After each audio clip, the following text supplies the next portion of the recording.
صدر عارف الوی نے چیئرمین پی ٹی آئی کی ناراضگی کا تاثر ختم کرنے کے لیے دوڑ دھوپ شروع کر دی ہے۔ سوشل میڈیا پر پیغام داغ دیا کہ چیئرمین پی ٹی آئی کے ساتھ 26 سالہ طویل تعلق خوشگوار یادوں سے بھرپور ہے۔ اس دوران ان جیسے دیانتدار اور محب وطن شخص نہیں دیکھا۔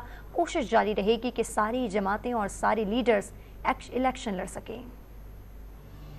چیئرمین پی ٹی آئی کی اپنے دیرینہ رفیق صدر عارف الوی سے ناراضگی کی چیمی گوئیاں۔ صدر عارف الوی تعلقات میں دراڑ کا تاثر زائل کرنے میدان میں آ گئے۔ صدر مملکت نے سماجی رابطے کی ویب سائٹ ایکس پر چیئرمین پی ٹی آئی کو سالگرہ کی مبارکباد دیتے ہوئے 26 سالہ یادوں کو خوشگوار قرار دیا۔ انہوں نے لکھا کہ چیئرمین پی ٹی آئی جیسا دیانتدار اور محب وطن شخص نہیں دیکھا۔ چیئرمین پی ٹی آئی ہی ان کے لیڈر تھے اور رہیں گے۔ 2 روز قبل چیئرمین پی ٹی آئی کی بہن علیمہ خان نے بیان دیا تھا کہ آئینی کردار نہ نبھا پانے پر چیئرمین پی ٹی آئی صدر مملکت سے مایوس ہیں۔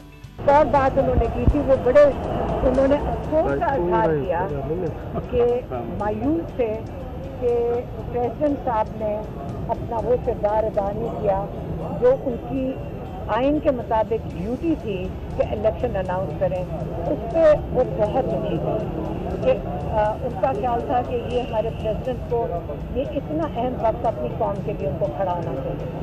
صدر عارف الوی نے اپنے پیغام میں یہ بھی لکھا کہ وہ ملک کو متحد رکھنے کے ساتھ ساتھ یہ کوشش کرتے رہیں گے کہ تمام جماعتیں اور لیڈرز الیکشن لڑ سکیں۔